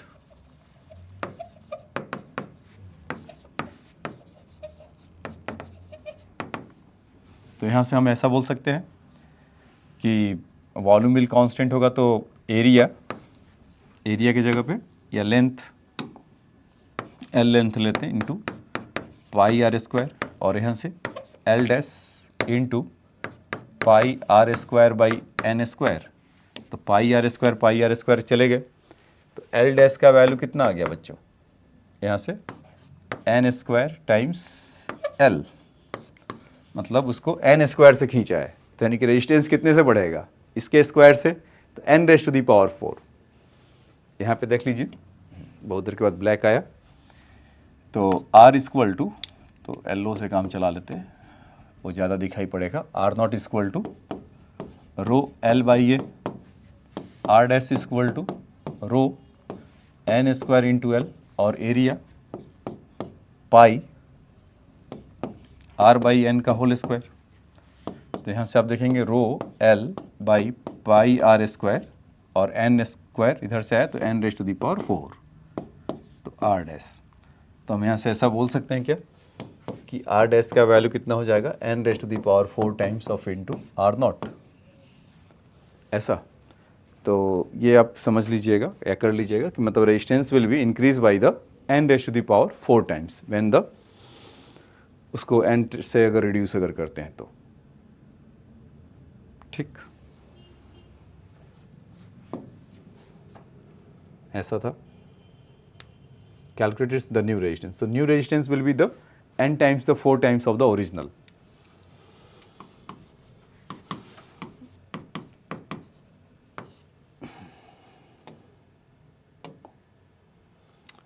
चलिए नेक्स्ट देखिए, कह रहा है कि wire 1 metre long and 0.1 millimetre in the diameter has resistance 4.2 millimetre, calculate the resistance of the another wire of the same material whose length is 1.5 metre and diameter is 0.15 millimetre. तो basically बच्चों वो resistivity को equate करना चाह रहा है। Rho equal to rho same material का होगा, तो रो इक्वल टू कितना हो जाएगा? R इंटू ए ओवर L, इसको R1 कह लीजिए और इसका R2 A इंटू L, अगर रेजिस्टिविटी इक्वल टू रेजिस्टिविटी होगा तो पहले का रेजिस्टेंस और एरिया इसको 1 1 कर लेते हैं, और बुरा ऐसा क्या मान गए आप लोग, 1 1 नहीं लिखा तो R1 A1 L1 R2 A2 L2, तो resistance equal to 4.22, wire 1 metre long,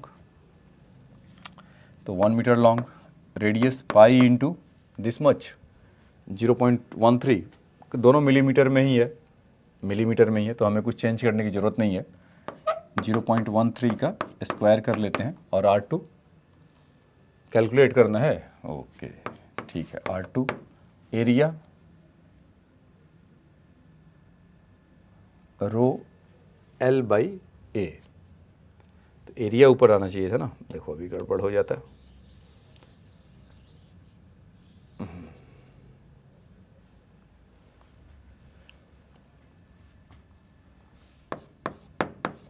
four 4.22 into area pi into 0.13 square, length 1 metre, R2 चाहिए पाई 0.155, और यहाँ से 1.5, ऐसा पाई पाई पाई पाई कैंसिल हो जाएगा, तो R2 का वैल्यू कितना आ जाएगा बच्चों,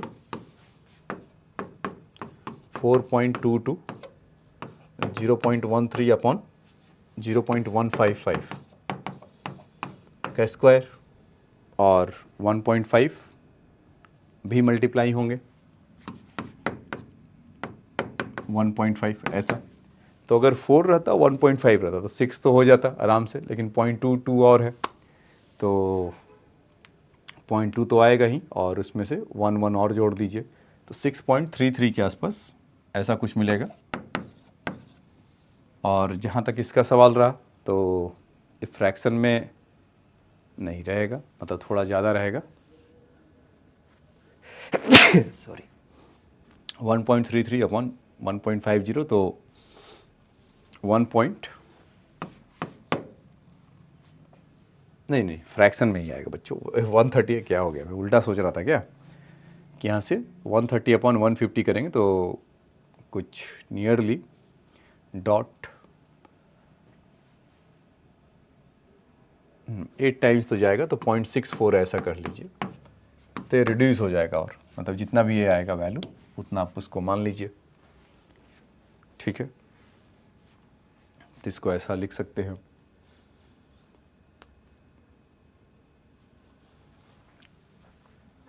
चलिए नेक्स्ट देखते हैं। कह रहा है कि rheostat has 100 turns of a wire of radius 0.4 millimetre having resistivity 4.2 into 10⁻⁻7 ohm meter. The diameter of the each turn is 3 centimeter. What is the maximum value of the resistance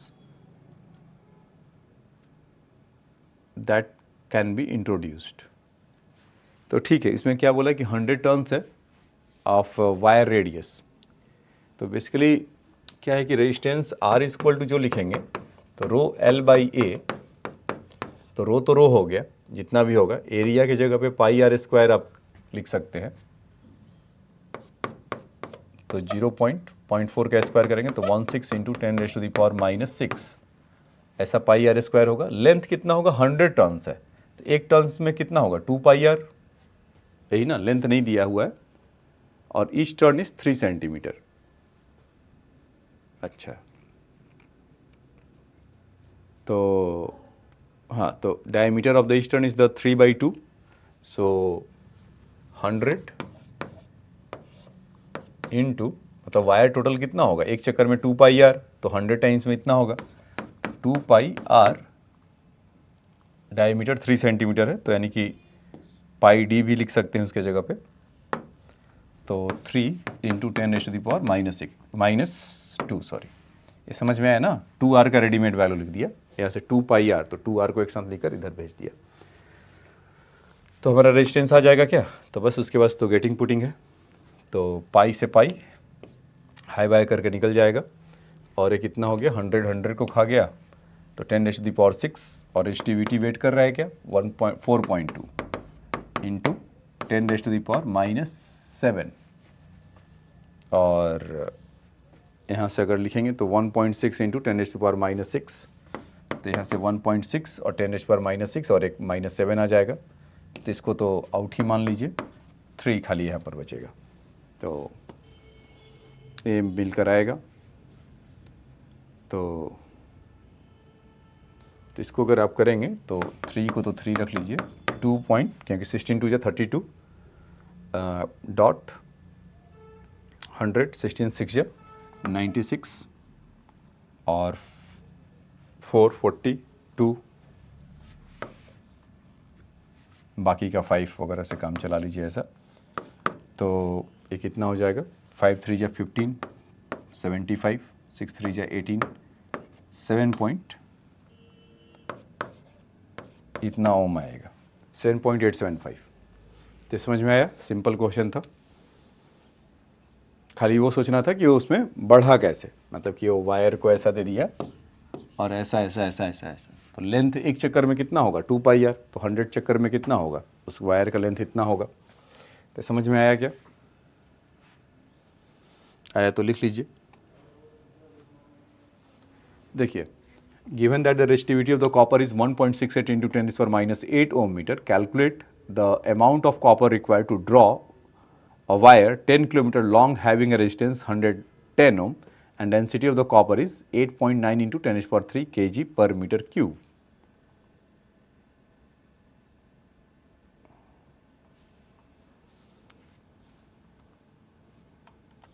ठीक है, तो देखिए इसको कह रहा है given the resistivity of the copper, rho का दे रखा है और हमसे क्या कह रहा है, calculate the amount of the copper required, तो यानी कि मास इक्वल टू क्या होगा, डेंसिटी इंटू वॉल्यूम।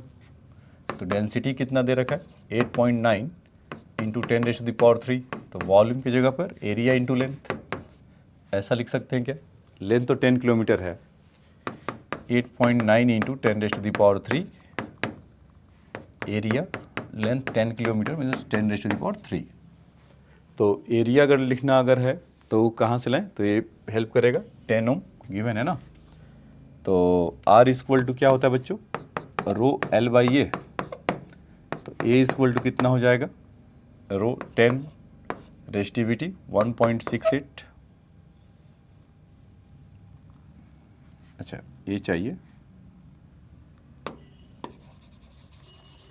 तो रेजिस्टिविटी 1.68 इंटू 10⁻⁸ इस 10, लेंथ ऐसा, तो 10 से 10 कैंसिल हो जाएगा, तो 1.68 इंटू 10⁻⁻5 मीटर स्क्वायर, तो यहाँ पर इसका वैल्यू रख लिया जाए, तो मास इन केजी में आएगा इतना, क्योंकि सारा एम के सिस्टम को फॉलो किया है। तो 8.9 इंटू 10⁻³ एरिया, 1.68 इंटू 10⁻⁻5 10⁻⁴ kg।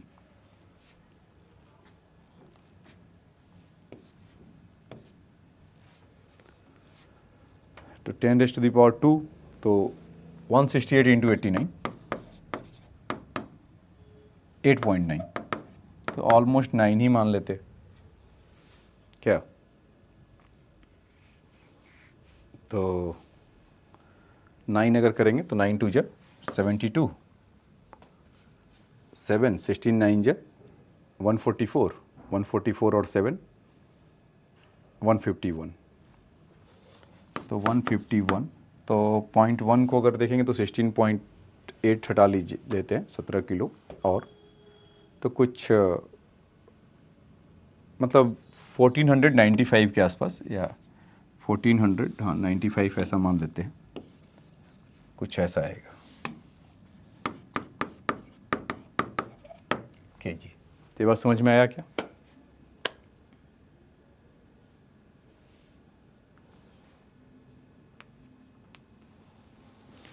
चलिए नेक्स्ट देखते हैं।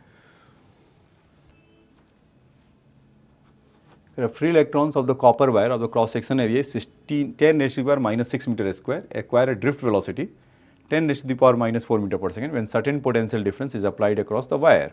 Find the current flowing through the wire if the density of the free electron in the wire is 8.5 into 10⁻⁻⁴ 28 electrons.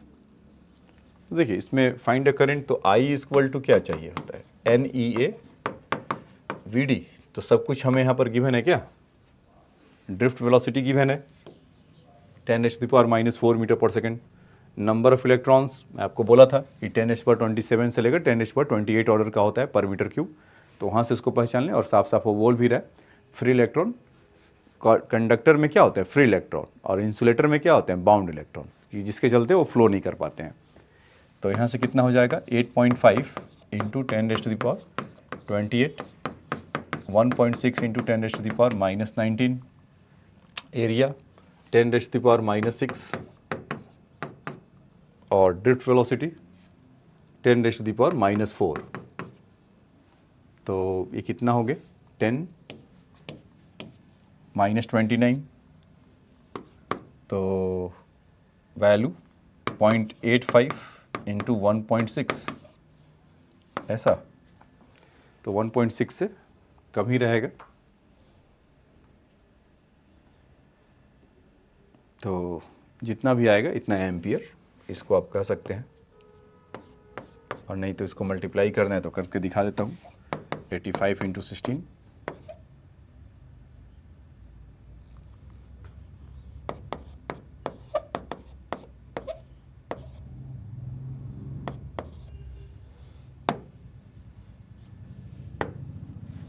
$1.36 ampere. तो समझ में आया क्या इसमें।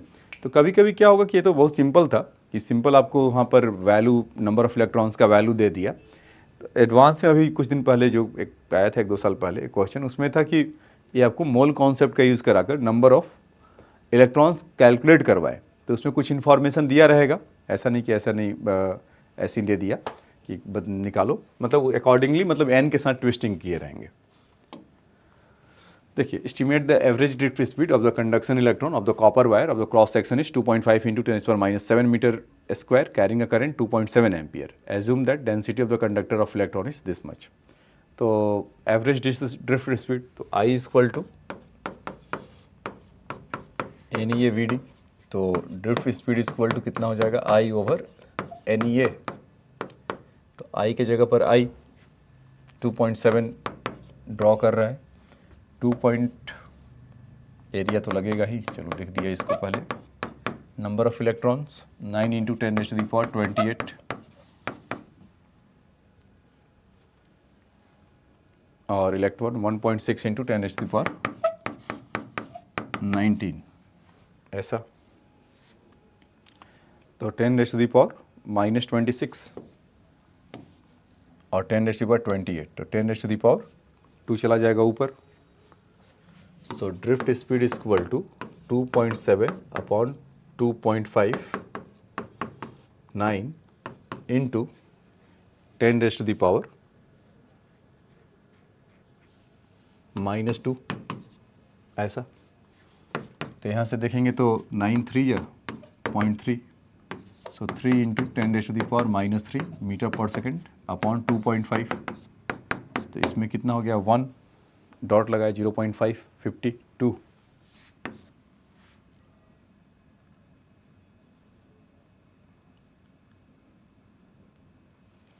इंटू 10⁻³ मीटर पर सेकेंड। ठीक है, तो ये आपका एवरेज डिश स्पीड का वैल्यू निकल कर वहाँ से आ जाएगा।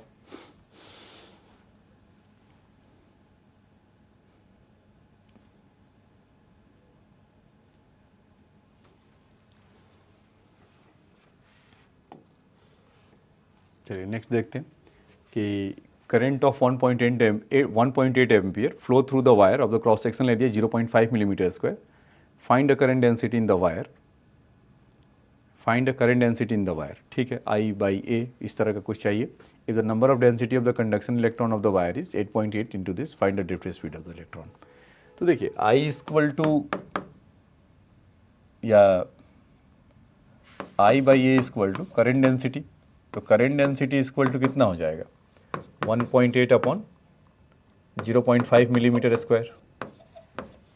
तो 0.5 का मतलब 1/2 होगा, तो यहाँ से 1.8 का डबल करेंगे तो 3.6 into 10⁻⁶ ampere per metre square, क्योंकि क्रॉस सेक्शनल एरिया इतना गिवन था मिलीमीटर में, तो एमकेएस में कन्वर्ट किया तो ऐसा मिल गया।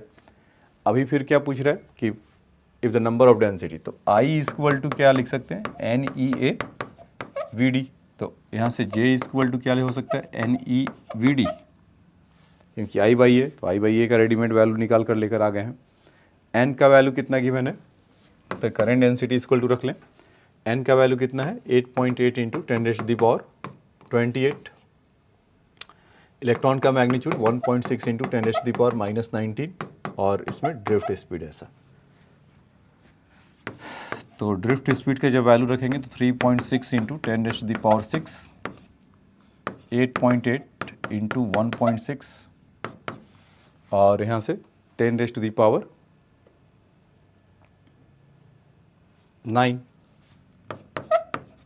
ऐसा।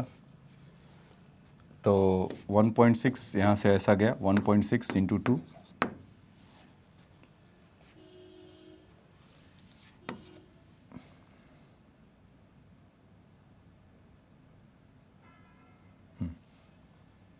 फिर 2.25 ऐसा बोल देते हैं, और 8.8 है, तो यहाँ से 10⁻³ है, तो 22 पॉइंट ऐसा बोल दें। तो यहाँ से 2.8 के आसपास ऐसा आएगा, 10⁻³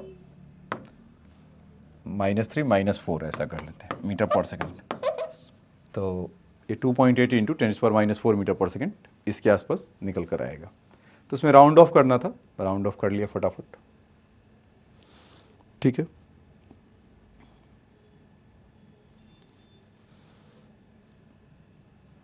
अब देखिए नेक्स्ट, कह रहा कि when the 5 volt of the potential difference is applied across the wire of the length 0.1 metre, drift speed of the electron is 2.5 into 10⁻⁴ metre per second. If the electron density in the wire is this much, calculate the resistivity of the material of the wire. तो कह रहा 5 volt apply कर रहा है, तो सबसे पहले तो I equal to N E A D के सरन में चले, I A N E A V D ऐसा। तो हमें उसका रेजिस्टिविटी चाहने के लिए क्या चाहिए होगा, रेजिस्टेंस। तो R equal to rho L by A इस तरह का, और रो कहाँ से आएगा, rho L by A equal to V equal to I R, इसको भी याद रखिए। तो आर इक्वल टू कितना आ जाएगा, वी बाई आई, है ना, पोटेंशियल ड्रॉप इसीलिए इसको डाल रखा था। तो रो इक्वल टू यहाँ से क्या बोल सकते हैं, V I A by L. So v के जगह पे तो v होगा, i के जगह पे N E A V D, area by length. तो एरिया से एरिया घर गया, बाकी का हम लोग रेजिस्टिविटी निकालने के लिए सब कुछ मटेरियल आ गया हमारे पास। v कितने वोल्ट था, 5 वोल्ट। तो 5 number of electron 8 into 10⁻28, electron 1.6 into 10⁻⁻19, और ड्रिफ्ट स्पीड 2.5 इंटू 10⁻⁻4, और लेंथ 0.1 मीटर। तो 0.1 मीटर को ऊपर भेज देते हैं 10, थोड़ा देखने में सही लगेगा। तो ये तो सबसे पहले हो गए 20, 2.2, तो ठीक है, और बाकी जीरोस को समेट ले। तो 8 2 जा 5,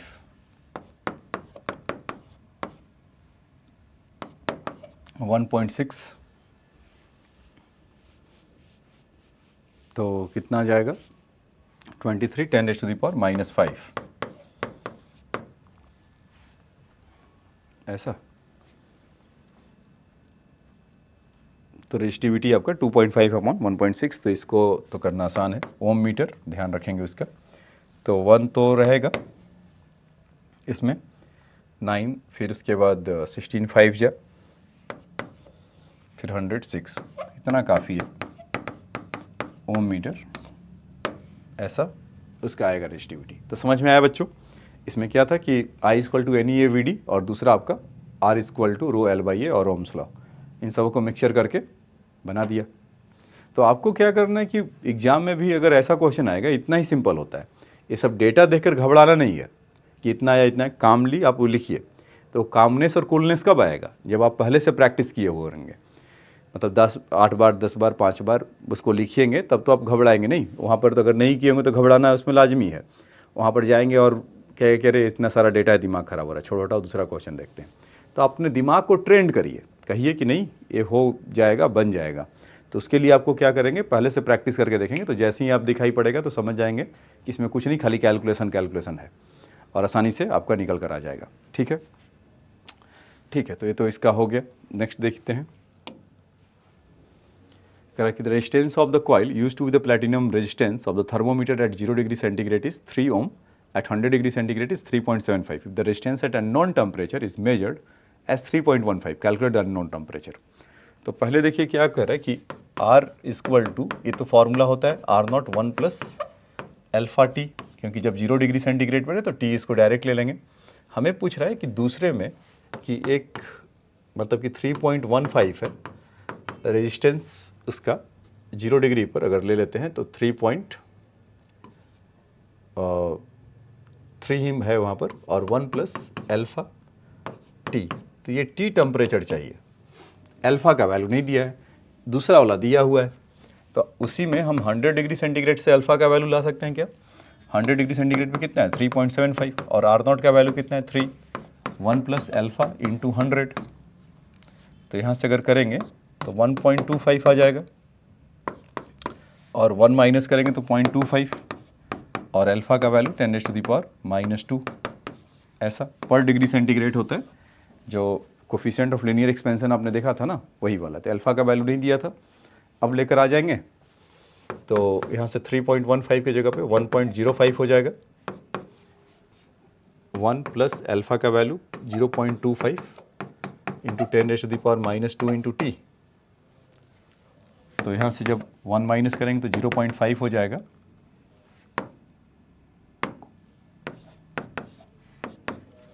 सो 0.25 इंटू 10⁻⁻² इंटू टी। तो टी का वैल्यू कितना आ जाएगा? 1/5 100, तो यहाँ से 20 डिग्री सेंटीग्रेड। ठीक है, तो 20 डिग्री सेंटीग्रेड पे इसका वैल्यू 3.15 होगा। तो इस एक कलाकारी समझ में आया। फॉर्मूला R इक्वल टू जो था उसका value R0 1 plus alpha T, और वहाँ से उसका वैल्यू उसमें रखते गए और बाकी का काम आपका निकल कर आते गया। तो ऐसा क्वेश्चन आप एक्सपेक्ट कर सकते हैं एक।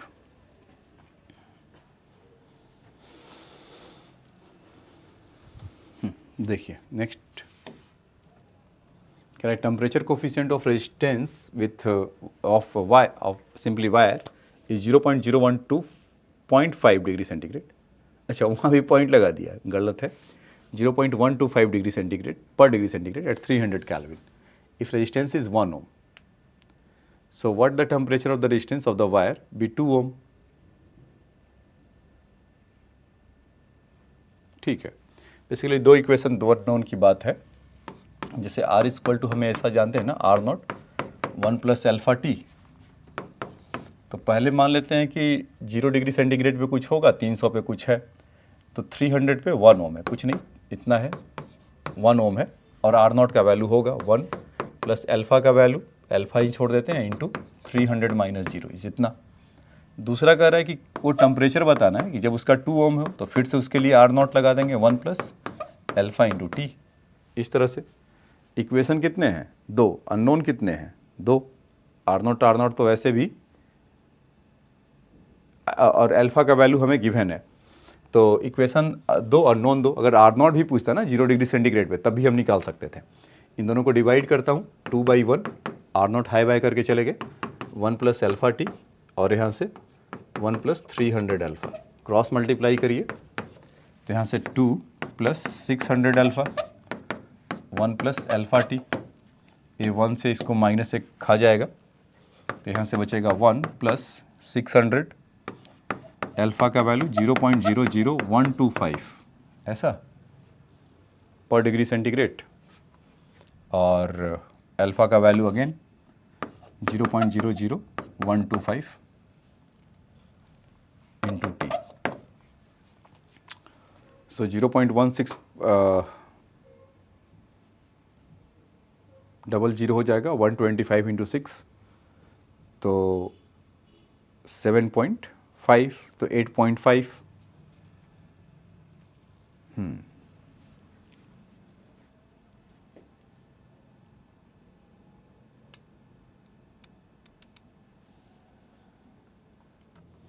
ठीक है, इसमें ये है कि इसका वैल्यू बहुत ज़्यादा आ रहा है। इसमें गड़बड़ी क्या हुआ कि जो मैंने इसमें इसका यूनिट कितना था पर डिग्री सेंटीग्रेड ऐसा, और टेम्परेचर कितना था 300 केल्विन।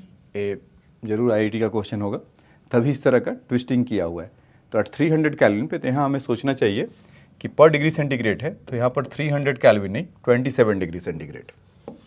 तो इस चीज़ को वहाँ से हटा सकते हैं। तो इसका वैल्यू कितना आ जाएगा 1 + 27 अल्फ़ा। तो इसको मल्टीप्लाई करें इधर से तो 2, क्योंकि वो बहुत ज़्यादा आ रहा था, क्योंकि ऐसा था कि इसमें कि 1 ओम पर मतलब 27 डिग्री सेंटीग्रेड पर 1 ओम है, तो 2 ओम होने के लिए तो 1000 करोड़ मतलब 1000 तो नहीं, मतलब कुछ 10⁴ 10,000 इस ऑर्डर का आ रहा था, तो इसीलिए अलर्ट हो गया मैं। तो 2 × 54 अल्फ़ा 1 + अल्फ़ा टी। तो 2 से 1 तो घर गए और 1 54 अल्फ़ा, तो इसका वैल्यू 1.25 इंटू 10⁻³ करके यहाँ से 1.25 इंटू 10⁻³ इक्वल टू टी। हाँ अब सही है, मतलब हज़ार तक का चलो चलेगा। तो यहाँ से 54 तो जितना होगा होगा, और यहाँ से 1000/125 टी का वैल्यू ऐसा मिलेगा डिग्री सेंटीग्रेड में। तो यहाँ से अगर करेंगे तो कितना हो जाएगा 8।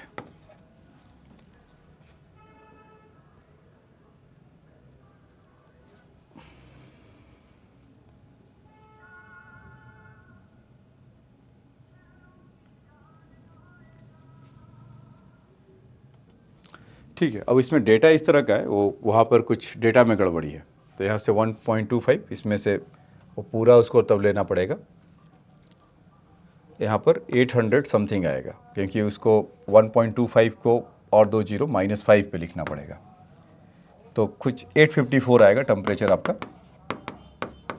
तो मतलब उसमें अगर 854 है तो कैल्विन में अगर टेम्परेचर रखेंगे तो 8273 + 854 तो 437।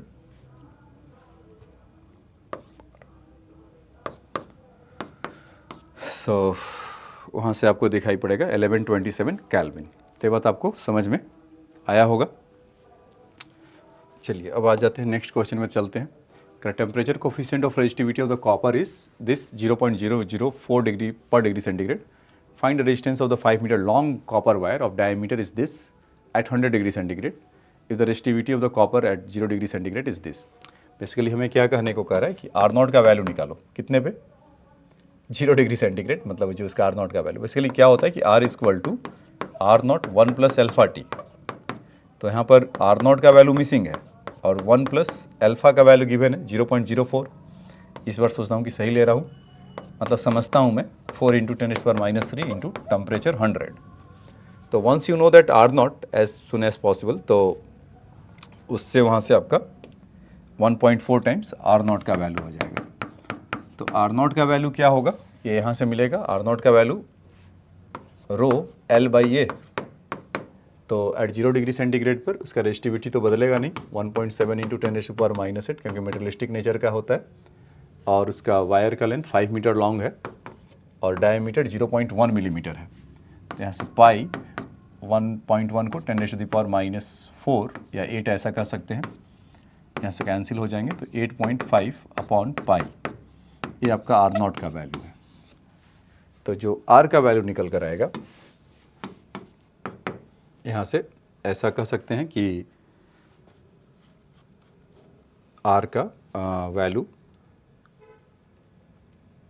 1.4 इंटू 8.5 इंटू पाई 3.14, तो 6.28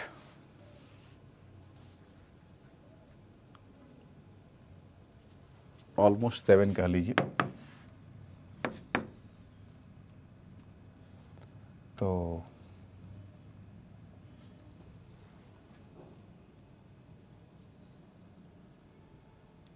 तो इसमें अगर आप देखेंगे तो कुछ 4 के आसपास होगा। अब 4 से थोड़ा कम या 4 से थोड़ा ज़्यादा, इतना आना चाहिए 4 ओम। उसका कितना था 100 पर, पता नहीं। तो 4 ओम से निकल कर आपका आएगा। ठीक है बच्चों। तो इसके बाद नेक्स्ट क्वेश्चन में और देख सकते हैं कि an aluminium of diameter of this, almost वैसे ही है। तो आपको क्वेश्चन मैं दिखा दे रहा हूँ, आप चाहें तो खुद से इसको आप ट्राई कर सकते हैं। ये सारा मतलब गेटिंग पुटिंग टाइप के है, करंट डेंसिटी और इलेक्ट्रॉन ये सब कुछ कुछ ऐसा है। तो इन सबों क्वेश्चन को आप आसानी से कर सकते हैं। Resistance of the platinum wire of the this, again फिर से वही काम है कि R = R0 उसमें लगाइए और फिर वहाँ से उसका वैल्यू निकाल कर लाइए।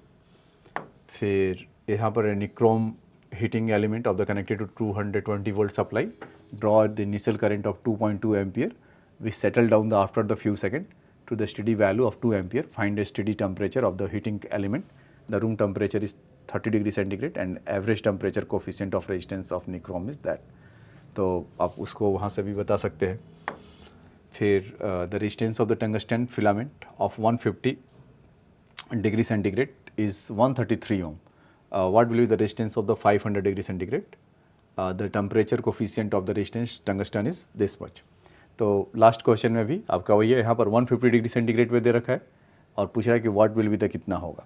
तो जो यहाँ के लिए है तो आप लगा सकते हैं कि R = R0 1 + α/T। तो 150 पर इसका वैल्यू कितना है 133 और R0 का वैल्यू 0 डिग्री पे कुछ मान लेते हैं, अल्फ़ा का वैल्यू गिवन ही है और टेम्परेचर उस समय कितना हो जाएगा 150, तो 150 में ही रख देते हैं। दूसरा पूछा जा रहा है R का वैल्यू कितना होगा, तो R0 1 + α 500, दोनों को डिवाइड करिए, अल्फ़ा का वैल्यू मिलेगा, एक लीनियर इक्वेशन बनेगा, R का वैल्यू निकल कर आ जाएगा। ठीक है बच्चों। तो अभी आज के लेक्चर में जितना बेसिक से बेसिक क्वेश्चन हो रहा था, ये 2 क्वेश्चन जरूर और ट्राई करिएगा, क्योंकि ये वाला इसमें